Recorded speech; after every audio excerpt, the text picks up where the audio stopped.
There is an issue of Green Deal. As a journalist, I talk to people. Good news is everyone agrees that we should do something about the Green Deal. Bad news is we don't know what to do. In this panel, I hope we will shed a light on this issue and we will express views on this issue. And the topic of this panel is compliance with EU standards, Green Deal, impacts on Turkey and employment. We have three panelists. The first one is from the Republic of Turkey Permanent Delegation of Turkey to the EU. He is the permanent delegate and ambassador. We have Ms. Bengisu Özenç. She is the director of the Sustainable Economics and Finance Association. We have an academic and associate professor, Fatih Cemil Özbug from Ankara Yıldırım Beyazıt University. Thank you. I remember back in 1994, we were discussing the customs union and we were talking to it, and there was a reference to C document, and we tried to figure out that document, and we asked 2 years for the harmonization. And when we joined the customs unions in 1996, we realized that the companies which achieved this and obtained this C document made a huge success. So people were confused about its impact, and we were not aware of its impact. But that's not the case today, because environment is important for everyone, and we are all aware of this fact. And we are doing our best to act in line with this. Of course, it costs something, and we go beyond the phase of persuasion. Green Deal is costing something, but if we reach, but acting not in line with the EU standards and harmonization requirements will cost much more. So I would like to give floor to Mr. Mehmet Kemal Bozay. My question is, the first meeting of the EU-Turkey about the climate was held in Brussels. Can you inform us about the meeting? Thank you, Mr. Oğuz, for inviting us to this panel, which is very important, and I'm happy to see other esteemed panelists. If we had this panel yesterday, we would talk about something different, but it is different today. You can ask, what has happened? What has changed in a day? No, there is a change because the minister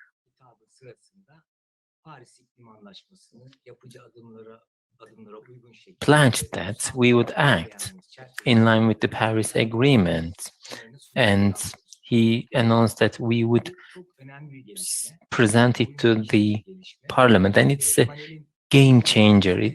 It's a huge difference, because we now am in a way to talk in a different way upon the president's announcement, because last term we had some problems, political problems with the EU,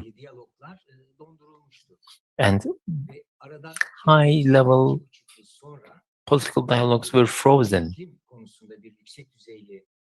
with the EU, and it is the first time that we are having high-level talk about environment, and I think it's a good indicator. The dialogue shows, yes, there might be some problems, and Timmermans is the deputy head, and he is one of the designers of the Green Deal. He's an important figure. He knows Turkey very well. He is only a few people who knows Turkey for a long period, and it is important to have this dialogue with him.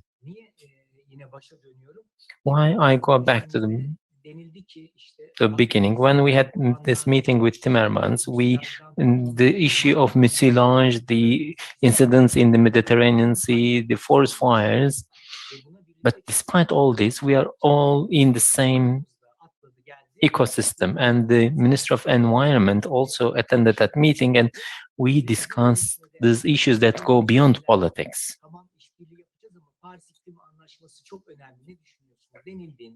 When the issue of Paris Agreement was raised, which is the key document for the environment and ecosystem, the minister says, we are discussing this issue and we are carrying out the consultations about this issue, and we will get back to you, he said. We signed the agreement, but we have not ratified the document.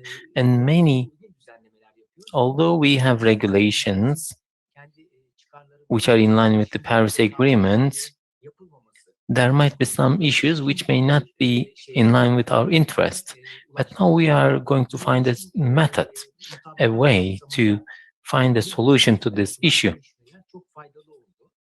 So these meetings and the dialogue with the relevant EU authorities about the Green Deal and environment is very important. For example, the tax on the carbon, CO2, carbon footprint, and also electronic emission, commercial. We will discuss all these issues.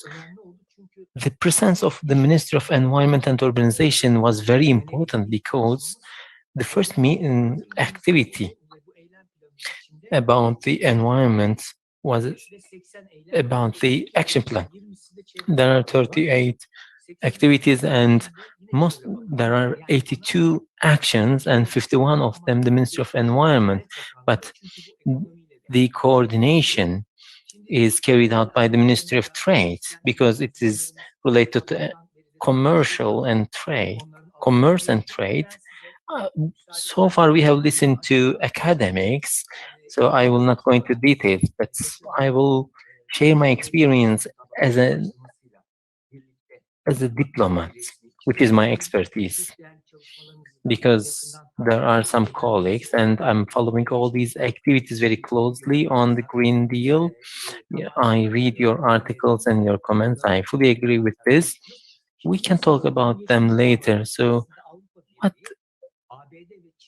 how about the EU Green Deal became an issue because the EU realized that it is losing its space and order and competition comparing to China, the US, etc. And when it realized that there has been a pollution since the Industrial Revolution, we are talking about an issue of 200 years. And it was obvious that there was need for a regulation. That's what they discussed in the 2000s. But as a result of the economic crisis in 2007 and 2008, it was postponed to the next. And there were some problems. This is why there has been so delay, but it's a very late regulation. This is why the new Commission, led by von der Leyen, began dealing with this issue. So, although it seems as an environment issue, it is important for other actions, and it is about the EU and the China issue.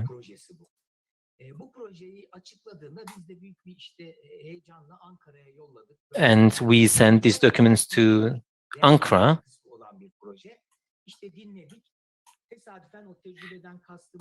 And I was there. This is why I refer to my experience. And the Prime Minister of Hessen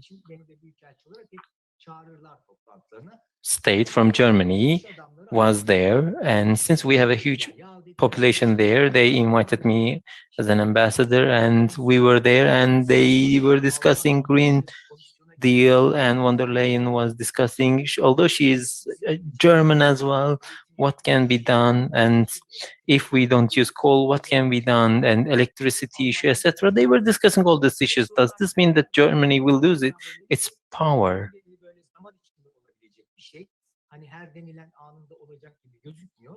Of course, it is not an issue that you can complete overnight, and we will present our priorities. So it was a confusion, and people were unsure what to do. People were trying to understand, and people were worried whether they would quit the commercial rights. But due to the COVID-19, the Green Deal issue, the Green Deal became something different. Everything stopped.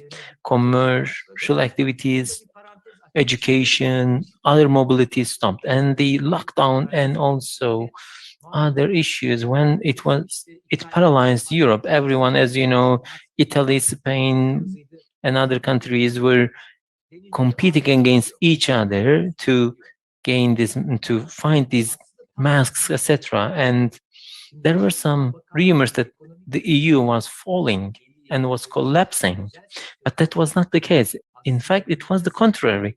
And my experience with the Hessen state from Germany,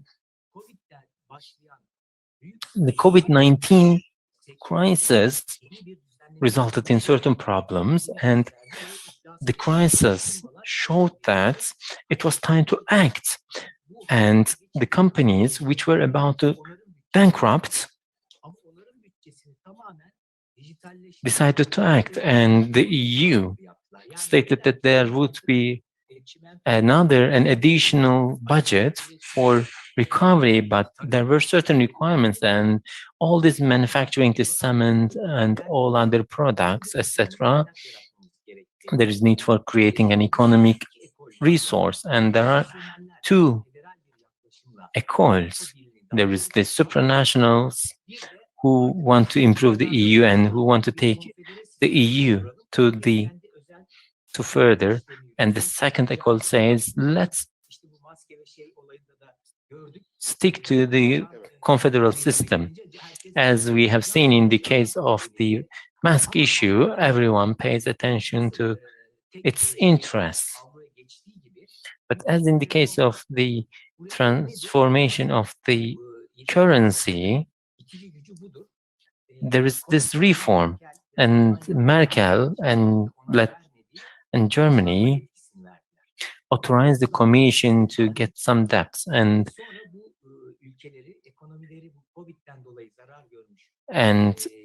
companies which suffered or which was hit by the COVID-19, and this budget relies on the Green Deal. It is quite ironic that the COVID-19 led to the improvement of the Green Deal, and this budget is expanding and is growing. So the first contact with me was on the second day when the roads were blocked, and they said the supply chain was cut, and let's form a workforce and let's work this issue. And we took a note. We realized that supply chain is very important for the EU, and we contacted the Ministry of Transport, Ministry of Trade, and Ministry of Foreign Affairs, and we formed a workforce because we were aware that other goods and these goods were not able to be delivered to EU if they come from other parts of the world like China, etc. I also realized that while the EU was working at home, it was very efficient and productive. They were working at a capacity of 70–80%. So we realized that it is full of digitalized system. Everyone had their laptops, etc., and they maintained their communication system through these digital tools.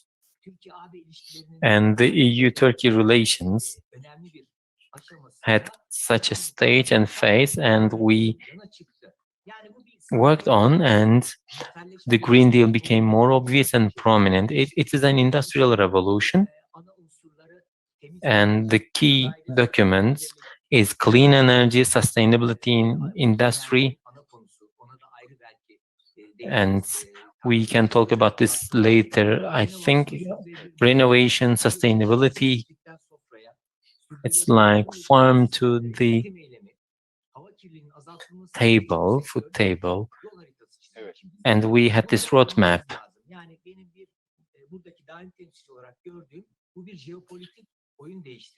And it's a geopolitical game changer. And Turkey is the only candidate country.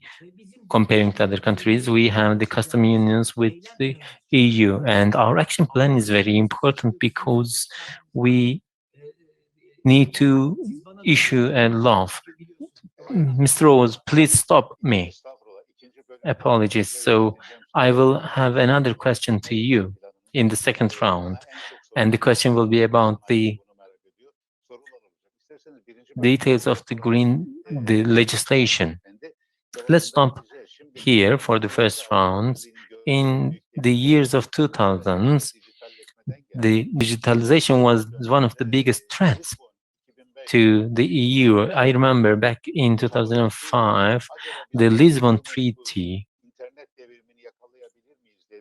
the EU acted to catch it up for catching the internet revolution, but it was difficult to reach a consensus among these 20 countries. But now we are talking about this Industry 4.0, and it's acting to catch the whole and the global level. So whatever you do, you should not pollute the planet, no matter what you manufacture, no matter what you produce.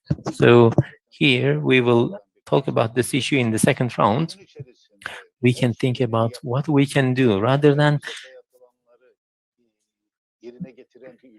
acting in line with what they ask with no question. We can act in a way to fulfill your responsibility, and unless the EU Green Deal is completed, there is a threat. I will ask this question to you if there is any threat. So let me move to Bengisu Özenç. Long-term transformation in industrial revolution and the research and development policy. What do we mean by all these issues within the scope of the Green Deal? Because this Green Deal is not an issue of the EU or Turkey or even Asia, China, the United States. It's an issue of the whole world. It's an issue of humanity and humankind. There are some advantages, but there might be some threats. So we would like to learn more about this issue from you. Thanks a lot. I think I will cover some parts of the question that you are going to ask to our ambassador. Yes, please go ahead. In fact, he covered most of the points that I'm planning to cover here.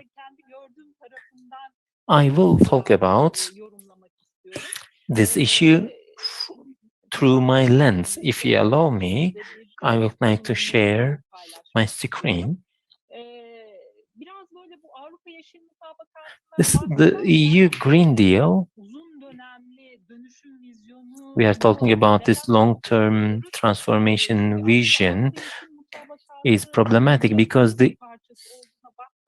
when we look at the EU Green Deal and what is the full picture and what are the other components, we see that it's an economic program in the long run. And the EU says in the past there were some plans to reduce the emissions by 2030 at 30%, at 45%, but Now it has increased to 55%. Now the goal to reduce these emissions up to 55%, while it is making its internal regulation, it also introduces the emission. Reducing emissions within borders is another issue, and it protects its own manufacturers and to maintain its global competition power. So it puts certain criteria on the goods that it exports from other countries. That means the EU Green Deal requires certain transformation, and we began discussing this issue. The green transformation is not something new to Turkey. We have been discussing this issue for a long period. There is green industry, low CO2, but during the last year, we discussed this Green Deal issue at a higher level comparing to past. So whenever I receive questions, how to harmonize, how to achieve the compatibility with the EU Green Deal, we should know it. We need to reduce the costs at the border level, but we should not focus on the EU requirements only. We should focus on, however, our own requirements and needs and necessities. We need to have our policies, so we need to have a broader perspective and framework. And I think your question is related to what can be done at the country level and in a broader perspective. So in this agenda, we can talk about this issue. Pandemic is an ironic, and it created an opportunity for resilience. We were talking about recovery after the pandemic. So we are talking about, since the pandemic is prolonged one, we can talk about during the pandemic, and the recovery policies and all other issues needs to be discussed in a detailed way. Also, together with the Green Deal of Europe, we see global net zero emissions being carbon neutral by 2050 and ensuring that human-related emissions are zero with technological means. And we know that many countries have announced such targets. And when you look at the last research by the United Nations, you see that 70 countries set the target of reaching net zero emissions by 2050.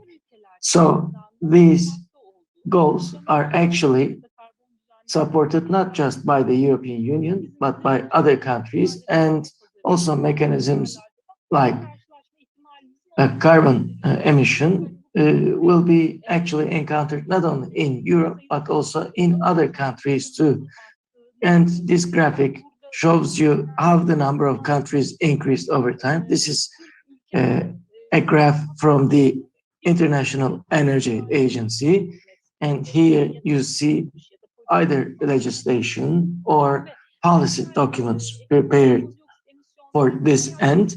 And actually, they represent around 70% of the net zero targets on a global scale. Of course, I here take one step back and look at the Paris Climate Agreement, which had a degree of 1.5 Celsius.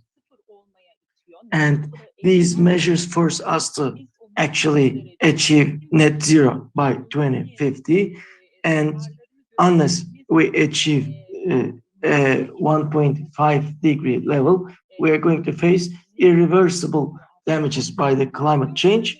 And that's represented by 1.5 degrees Celsius. And here the red area shows us, as a continuation of the black area, the promised emission targets, but the real target that needs to be achieved is shown by the green area at the bottom. I mean, despite all these great announcements, we see a huge gap ahead.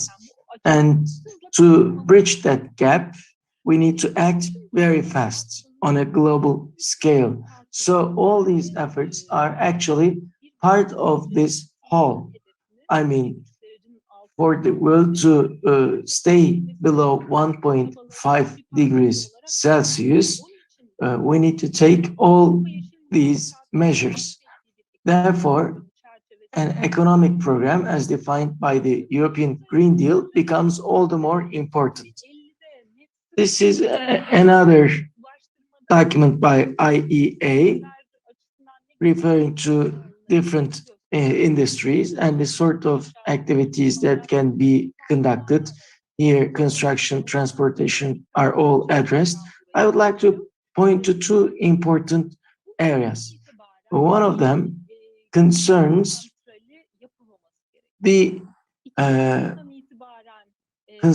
stopping the building of coal plants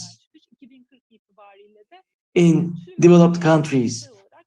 That is the target earlier, but by 2040, there is this intention to exit all coal-based thermal plants whose emission levels are not managed accordingly. Otherwise, we are not going to be able to attain the 2050 target of net zero emissions. And by 2040, all the buildings need to be prepared for this net zero target. And also by 2050, there are other very assertive targets, which means incurring significant costs.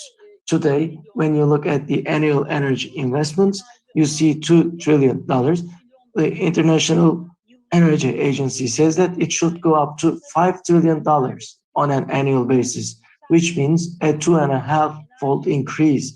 And all of it should support energy efficiency and green transition. So actually, there's no place for otherwise investments moving forward.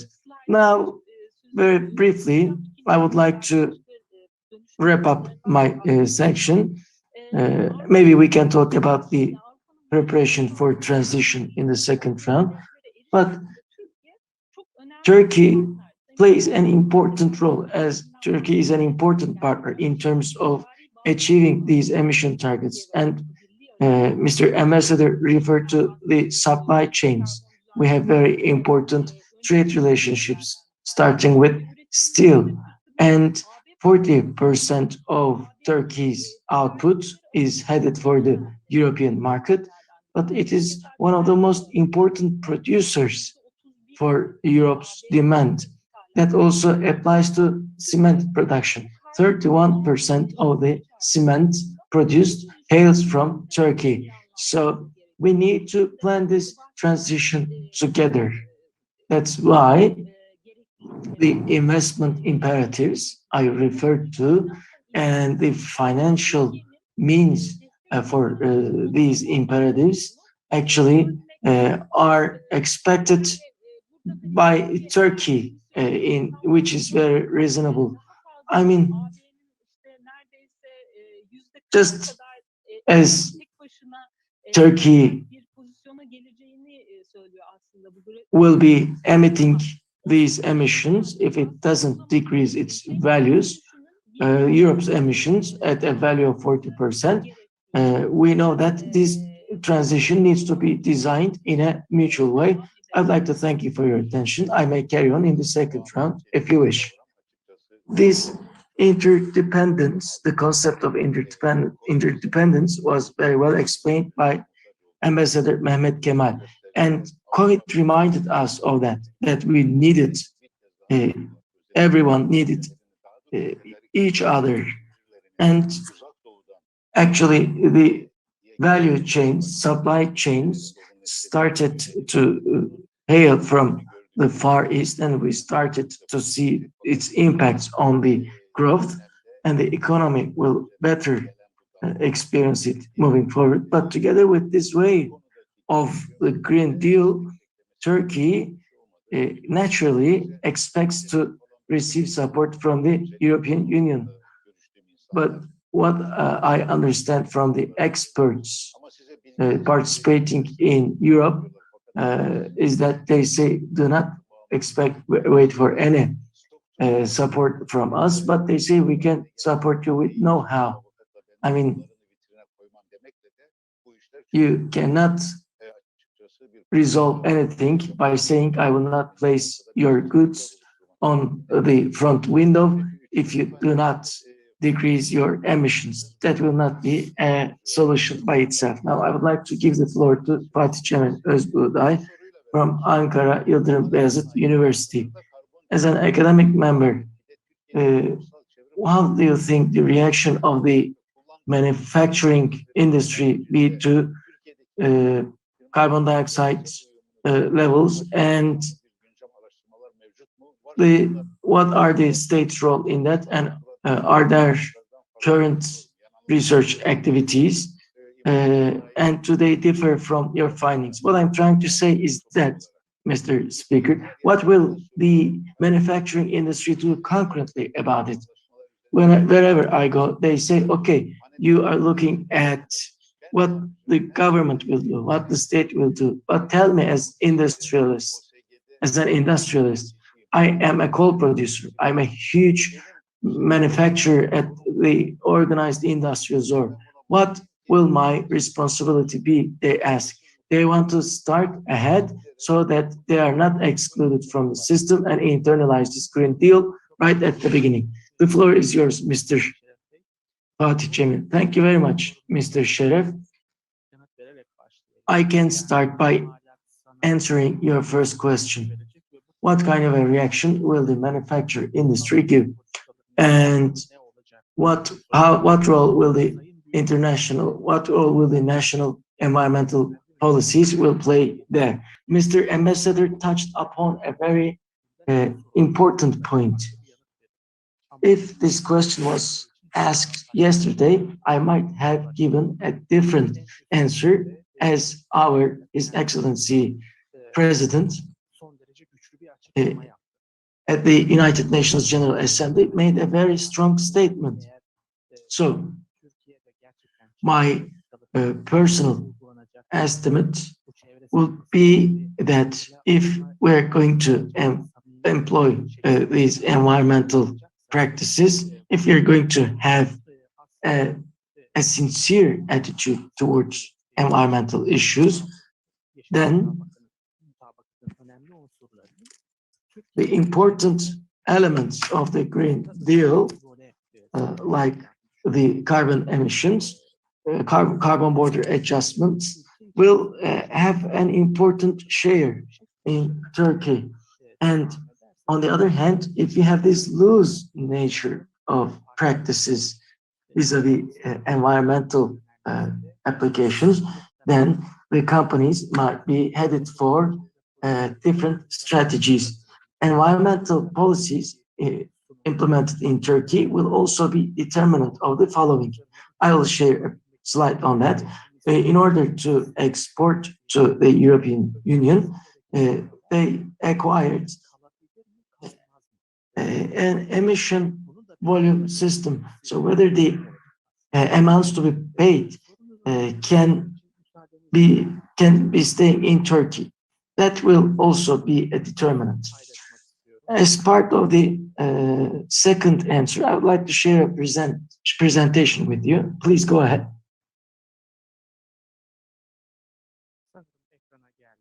I think it's on the screen now. Please go ahead. I would like to make this reminder at the outset. There are a series of actions under the Green Deal. And here we focus on the title industry. And actually, this Green Deal is Europe's new growth strategy. And the industrial strategy of Europe says that the goal is to ensure that value chains are completely free of carbon. Here, when you look at the fundamental goal is to prevent carbon leakage. I mean, to prevent carbon-intensive manufacturing to other countries. So there is this political, economic dimension of these implementations. So they want a carbon price to be paid for products to be imported to Europe, starting with the premises that there would be a carbon price to be incurred if that production took place in Europe. Of course, we don't see a change from today to tomorrow. It will start with industries with high carbon leakage, and then by 2026, it's going to be applied across all the industries. The main question is as follows. What awaits the industries with high carbon emission with exports headed for Europe? As an academic, I look at the issues under certain categories. When you look at the theoretical literature, though, you see that they mostly look at the impacts on the carbon emission. So the countries subject to this regulation will likely have lower carbon emissions. When we look at the practical side of the situation, we see that carbon border adjustment mechanism is implemented in the California market, and the experimental research on companies impacted by this development is really scarce. And here, the theory says that there might be strategic reactions. For example, if there's a contract limitation, and then exporting entities will apply actually diversification with low and high carbon versions of the same product. So when they export the high carbon version of the product, they will probably sell it at countries with lower requirements. And that will lead to a lack of decrease in total emissions. Can that take place in Turkey? I think it can, well, probably take place in Turkey as a trend. This is another study by Professor Yadan.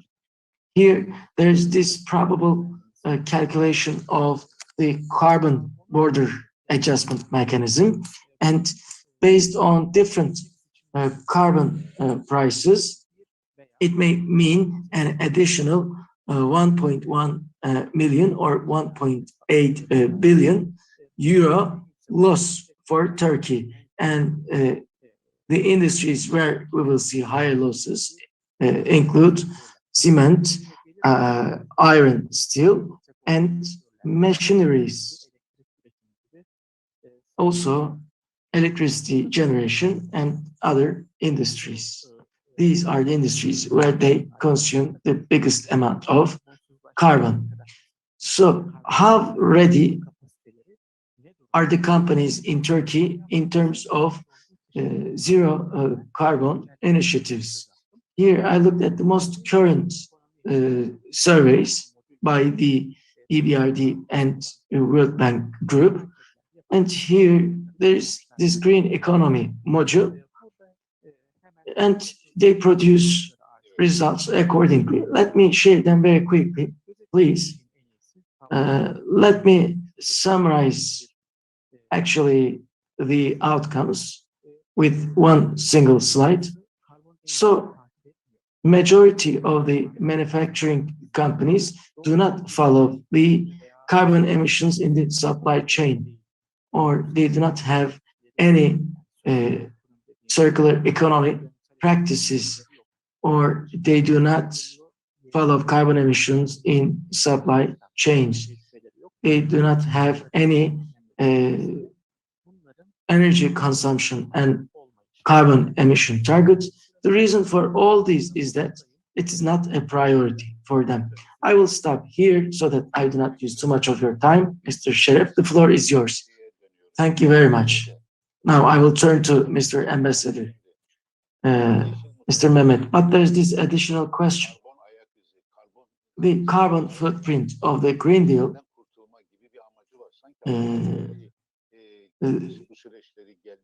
is one of the targets in terms of zeroing. It appears like the European Union has completed all these procedures, and that it actually sort of burdens the other parties with responsibility, but they will need cement, they will need steel and iron. If we don't produce it, where will they acquire it from? I mean, otherwise, Turkey's cost to transform that should also be belonged by Europe. So from what I understand is that although we look at the buildings and economic ramifications of the Green Deal, we also see that it will force Turkey's hand on political platforms, and we need to develop theses accordingly. So if we are to continue from here, the Green Deal Action Plan of Europe, we said, has probable implications on our exports, and we said, turn the risks or threats to advantages. Do you think the Green Deal is enough in that sense, adequate in that sense? What can we do? What should be our homework, and what should we request as an antithesis if you talk about interdependence? I mean, cost cannot be just borne by Turkey, and the benefits cannot be enjoyed by Europe. Please go ahead. Thank you very much. Here, it's not clear what targets the other countries will achieve. I mean, as Mr. Speaker stated, 1.5 degrees is not easy to achieve. And if we continue as is, we cannot actually attain any goals. However, the European Union said that even a statement of will is an option for cooperation. Actually, in the textiles, they said we will immediately switch to Green Deal. But together with the presidential communique, we also made such a statement. And as Professor Fatih stated, we make such emphasis there, but then they ask, what do you do with the Paris Climate Agreement? So here, what is stated will shape the actions we will take much more moving ahead, because the Paris Agreement leads to financial implications as well. In order for all these actions to work, SMEs in certain countries need to use actually this recovery budget, but it will still be a black hole for them. We have this belligerent soul, right? We like struggling. What did happen in the COVID period? White goods company of ours started producing respiration devices. So we can use this advantage of ours, and actually we should be able to provide sustainable financing without expecting others to do anything for us. Ms. Bengisu and Professor Fatih already referred to certain aspects, decreasing it to 50% by 2030, and here 500 billion euros are required, and the private industry is also attracted here. So there's also those green bonds. So certain companies started to issue green bonds. Even hedge funds from the Far East started to issue and also purchase such bonds. That's how the European Union gets borrowing.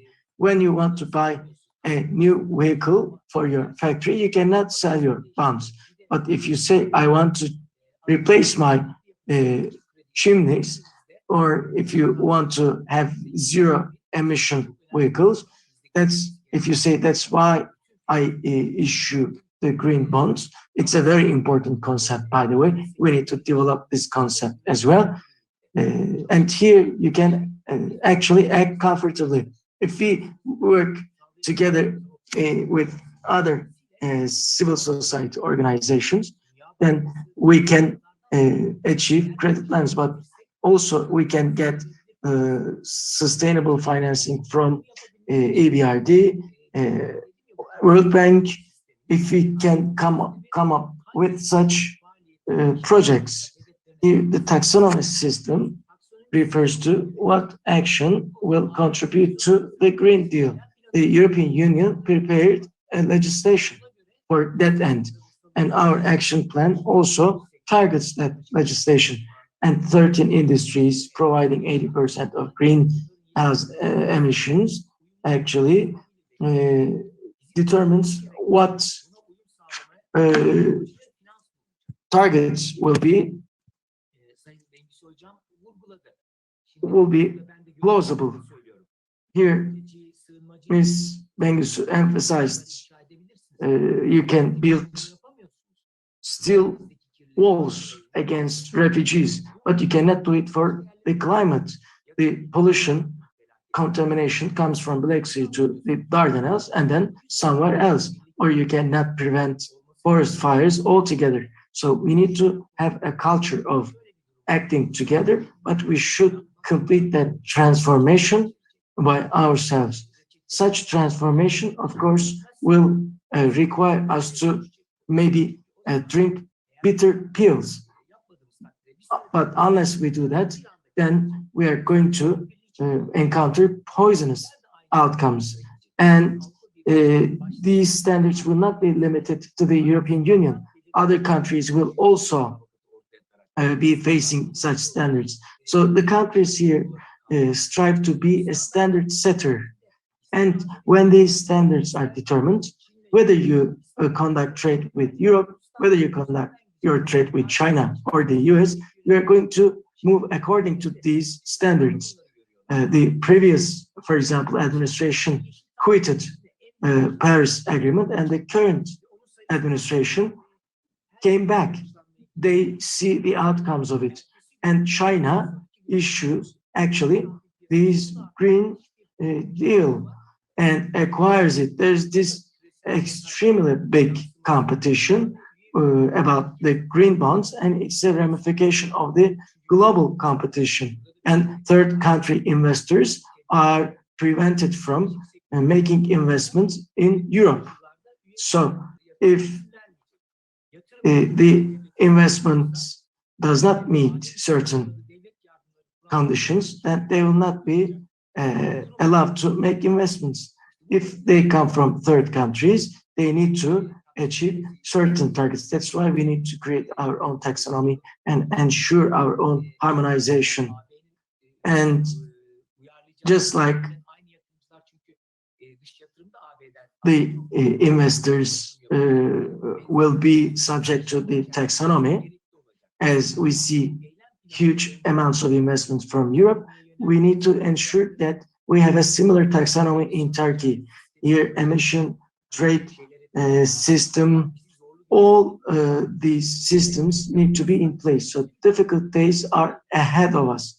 But unless we complete those standards, then as a G20 country, Turkey will not be able to consolidate its position. So there's this globalization. And there are a few terms coming together. When we look at the political aspects, we see digitalization, Bitcoin, cryptocurrency. I mean, here we see that finance is decentralized, and you see that Austria, United Kingdom, USA all agree with taking us to a multipolar balance of powers. And all of these factors will have an impact on the success of Green Deal. That's here, previous speaker referred to the Windows store. What do we sell? We sell shoes, for example. And they say that they need to be green, and they are going to check the carbon footprints. For example, hazelnuts is one of our most important carb export items. We have even a song about it, but that's not enough. They will ask what fertilizer we used, what transportation means we benefited from. So America wanted to produce chocolate from pistachios, but it didn't work. Italians tried to plant those hazelnut trees. It didn't happen. I mean, they might say, actually, you have to pay 1/3 of this value because there's this carbon emission requirements. We should not let them say that. And here, the private sector needs to come together and work like an NGO, as you very well stated in your recommendation. And here, the private sector, universities, R&D centers, and TÜBİTAK should be all a part of it. Well, I organized many activities. I invite one person or another person. Actually, we presented the smart cities concept. 300 people from 25 countries joined that. We wanted to show them what Turkey does. Everyone is enthusiastic to see that we are a country of 85 million people. We are on the path of Europe with a population of over 400 million people. And we are part of the value chain of the European Union. That's why we say the customs union need to be updated in line with the Green Deal, because when we have such an update, our private industry will be adapting accordingly. We're going to change the agricultural industry. I know that we're going to endure pains, but they should all be included in the Green Deal. And the impact here is not just felt, for example, by our company, a Dutch company, a German company, a French company faces the same impact.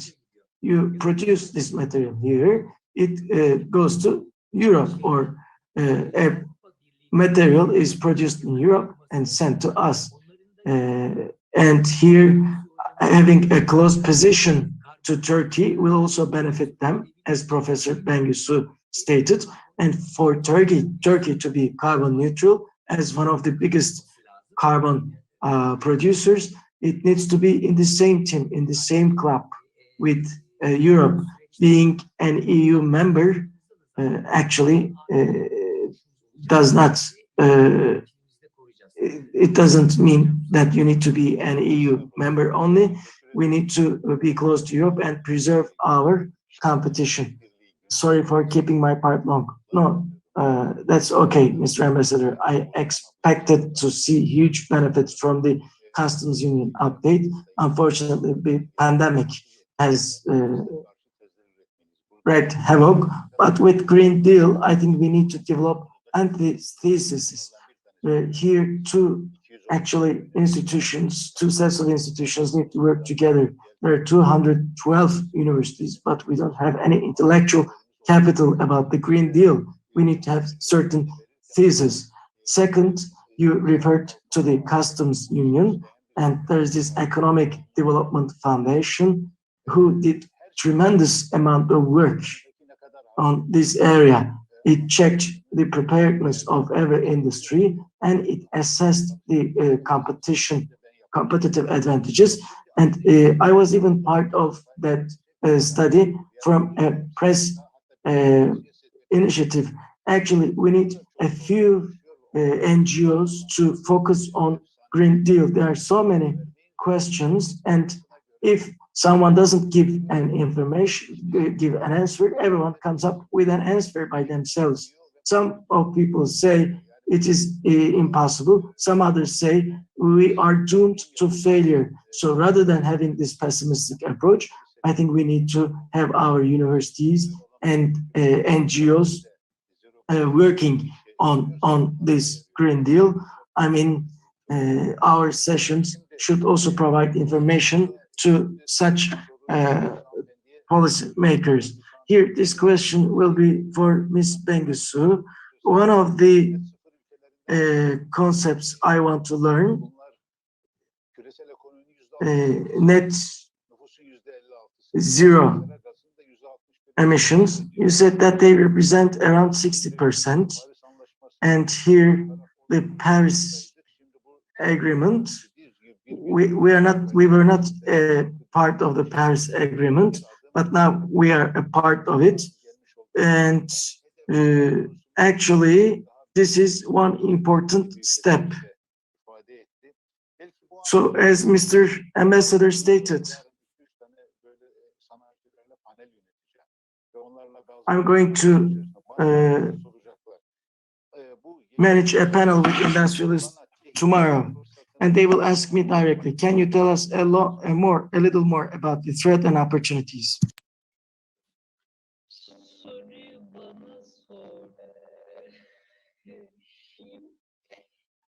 So,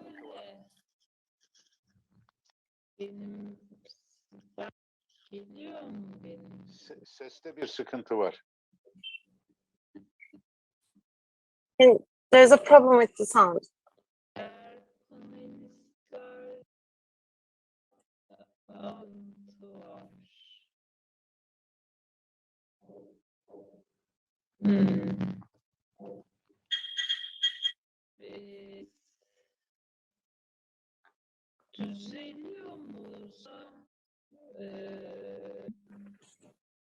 Bağlantıda bir sıkıntı var gibi. There is a problem with the connection. We will continue with Cemil Bey. Evet. Ha, şu anda düzeldi. Ne yaptığımı bilmiyorum. So, so if it's okay, I'll continue. Bu da güzel, evet. Buyurun. So it's very clear right now. Your voice is very clear.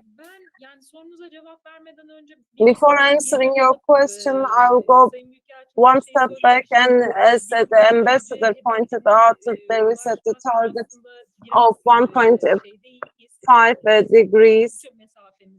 We have a huge distance to go. I'll try to show this with graphics. So it is now 1.1 degree heated our world. So what are we trying to avoid? We are talking about aridity. We are talking about fire outbreaks. With 1.5 degrees, actually, we are in a path of 3 degrees heating. So I want to give you some figures, and I want to clarify what we are objecting at. For example, for aridity, 1.5 degrees. If we limit the heating, so there will be 2 months of aridity, and when it is 3 degrees, it is more than a drought of 3 months, or the areas where the fire outbreaks were observed. There will be increase of 41% of losses with 1.5, and we can say that the areas there will be an increase in the areas of fire outbreak up to 91%. So 1.5 degrees is, although it might seem it is not vital, it is quite crucial to us.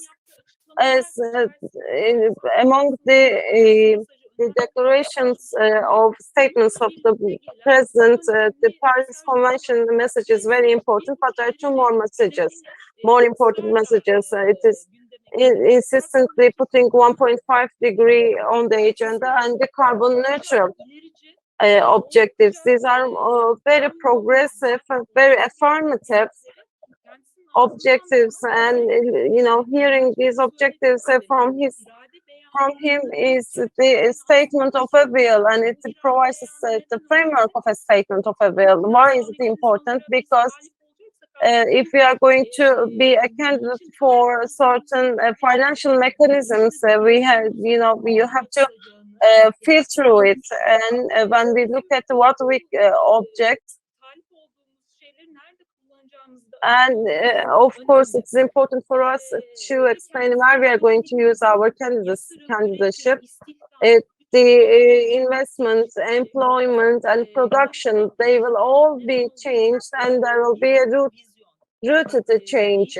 So it is a vision, actually. So we can interpret the change positively or negatively, but we cannot lag behind from these objectives. Among the European Union, the debates are still ongoing. We have to mention that. The industrialists in Europe, they are not very happy because the heavy industry where the limited emissions will be applied. So with some quotas, they are here today as they are. And European Union says that this free of charge quotas will be lifted gradually, as European Union stipulates. So there are certain costs that they are facing, but they will face with additional costs in the upcoming period. So this is a bitter recipe, and this is a recipe that they prescription that they have. So there needs to be a common platform about the objectives. It requires cooperation among the states, and the assemblies of the unions of the sector should gather together and should plan a transformation together in a common way. So I'm not from industrialist part, but I can tell you that if I might not answer your question correctly. So when we look at what it means to be carbon neutral by 2050, so the technology, 60% of the technologies are not present in the market commercially. So R&D is very important in this respect. Coming up with new technologies is the most important factors that will take us to carbon neutral by 2050. The new technologies will be developed, and there needs to be a labor force for that, and the labor force should be raised as well. We are talking about human resources. Human resources should be developed. Of course, we are talking about the human labor force or human resources, which will develop the policies, but in the implementation, the technical personnel or higher ranking employment should be there, and this labor force should be raised and trained. So it is not the industrial policy, or it is not the framework of an energy transformation. It is not an employment strategy only. As we can see in the Green Deal, it will be the holistic structure of the economic policies. So these parties should be highlighted, and the Green Deal is an important initiative, and the action plan of Turkey is a good start. The Green Deal action plan is a good start. The Minister of Commerce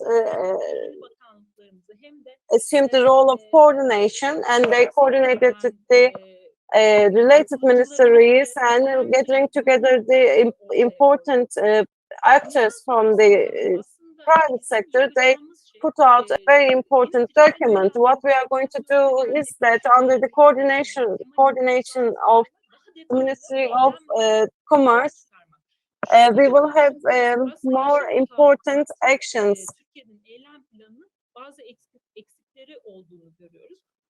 We see that there are some shortcomings in the Green Deal action plan. Yes, certain actions are defined there, as I was trying to show you in the graphic.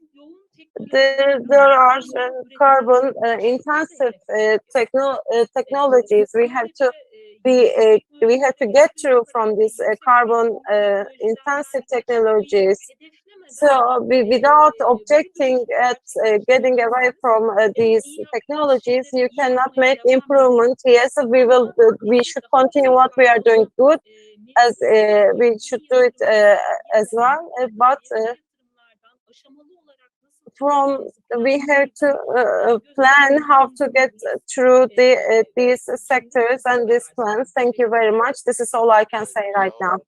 Thank you very much. But there is one thing, the high carbon intensive technologies, let's get away from them. But who are we going to give this? Will we give them to third world countries? For the world countries, of course, the materials are developed when you object at decreasing the carbon. Yes, the humankind can come up with solutions, but Japan, when they were developed, they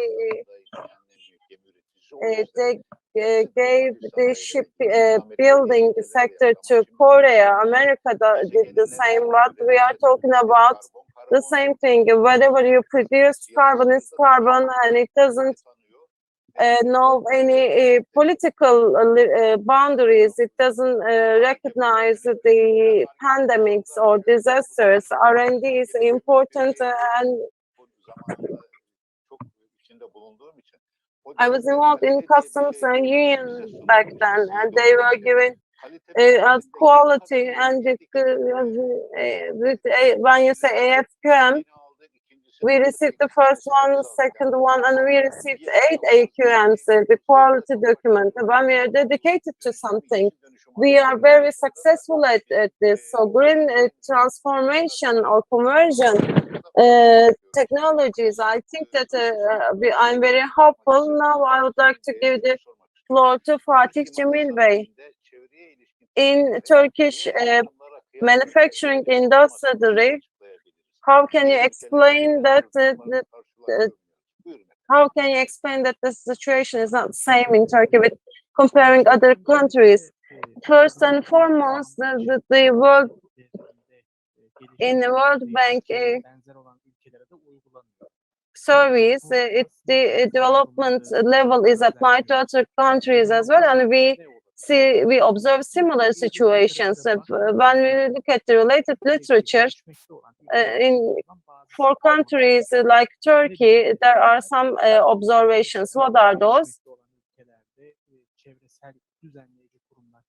The regulatory institutions are not very effective. The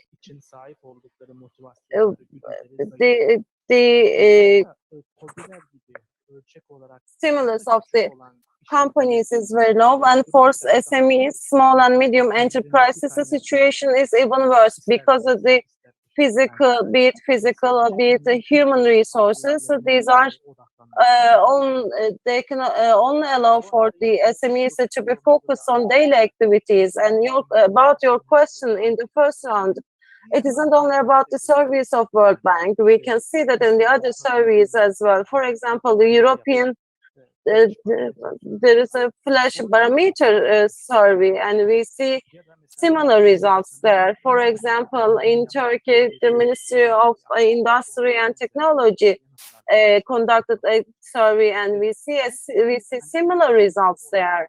So for the situation in the developing countries, it is there is a phenomenon of environmental Kuznets curve. Maybe we can make a correlation with that. So there is a reverse U-shaped correlation between the industry and human resources before and after in industry economies, the environmental degeneration is more. The reason is about the income, economic-based income.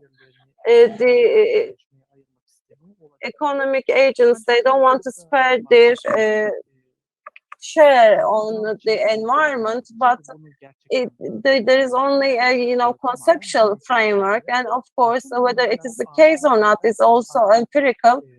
But the at the point of environment, before economy, the environmental issues should have the priority. As an economist, I can say that.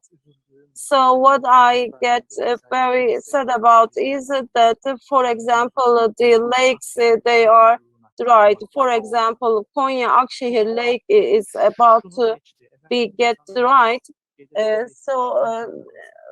For the people with a low income, let's wait, let's delay the environmental issues, they say. But we are far beyond this point. As an economist, I can tell you that. Thank you. Thank you.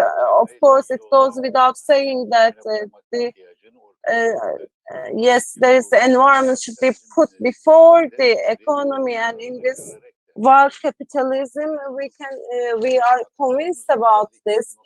And of course, I think that nostalgia about our ancestors is not a good thing, I believe, because they have a limited power to disrupt the environment, and we discovered thousands of ways of disrupting the environment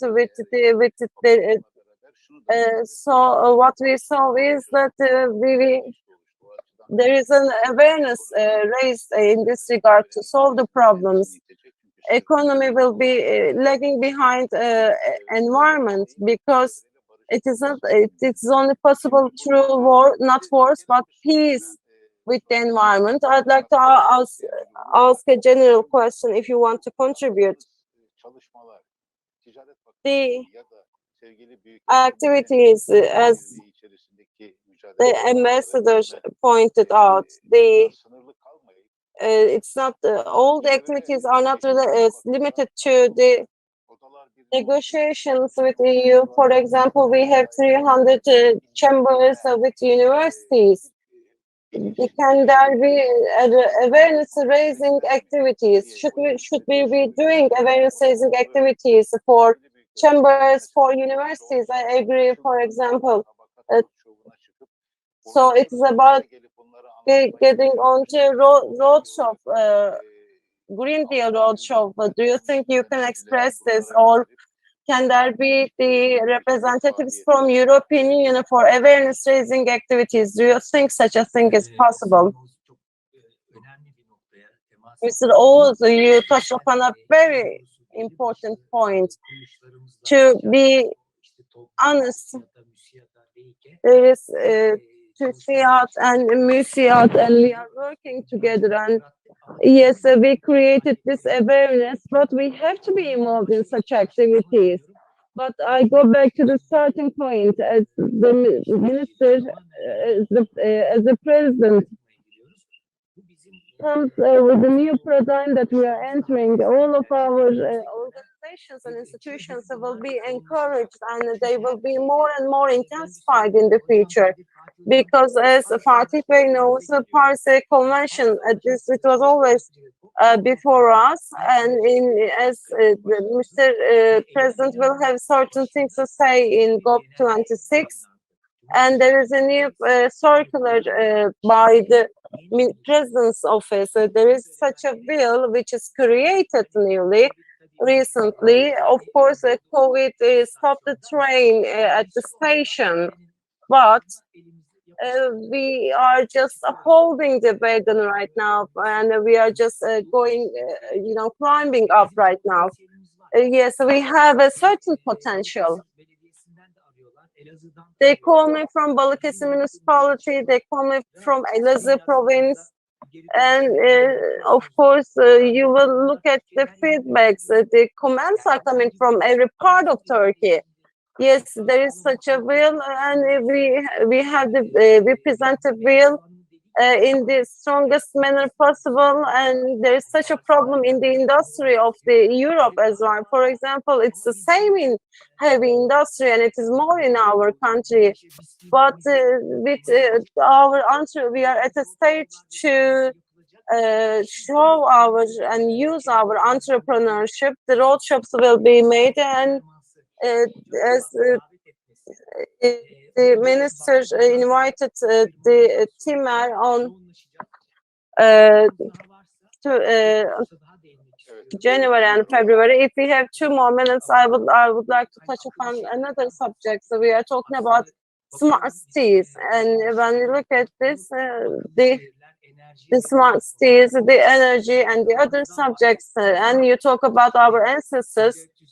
In 1453, Fatih the Sultan conquered Istanbul, and for 4 days later, he made a deal with the Genoa people, and of course, he then with Genoans, and he established the closed bazaar, and all the artisans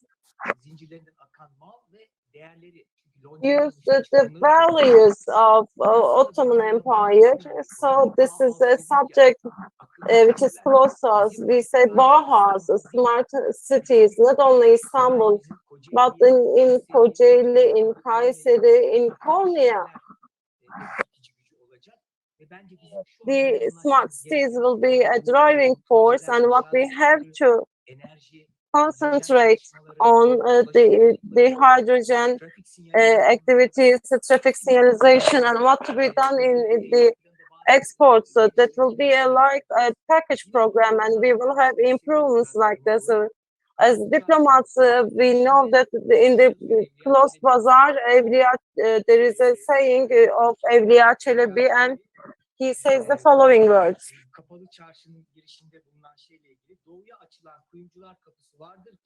There is a door of the Jews' door to the east, and the reason why there is a bird which is embroidered in the door. If you can hunt the bird, you can achieve what you want. So the Green Deal, the digitalization, these are all wild birds we can see. We can hunt. Whether it's important whether we are going to hunt the wild bird or not. The finance sector, the public sector, they can just collect and hunt this wild bird, and I think that we will be able to hunt the wild bird and disseminate it to other cities. So we can say that we have to assume the burden of the Green Deal. If the wing is not heavy for a bird to fly, so it shouldn't be heavy for our industries. So we are at the end of our session. Anyone who'd like to add anything, Fatih Bey and Bengisu, if you do not have anything to add, I will close the session. As the ambassador pointed out, at the very stage of a game changer, there is a multi-party communication. Yes, there is the communication of the Green Deal in the country. Of course, the Union of Chamber of Commerce has a certain offices of green transformation, or the chambers with capacity make mentorship to chambers without capacity. So we are trying to share the information and know-how we have, as of course, while establishing this communication in the country, of course, explaining what we have been doing in abroad, and also establishing some cooperation with the other countries and bringing out the finance. We have to establish new communication styles, and I think that this is a stage where all of us will assume different lessons to go. As the Dünya newspaper, for we have even have a spare page for that. Etkin kullanmamız gerekiyor. So we have to use the media effectively and social media as well. Everyone has a worry about the green stuff, the Green Deal, and we would like to thank all the participants for participating into this session, and we would like to thank the director as well, and we would like to thank Bengisu Özenç from Sustainable Economics and Finance Association. I'd like to thank Professor Dr. Fatih Cemil, Ankara Yıldırım Beyazıt University, and I'd like to thank the ambassador as well, and Bengisu Hanım as well. Thank you very much. I wish you a very green future. Thank you.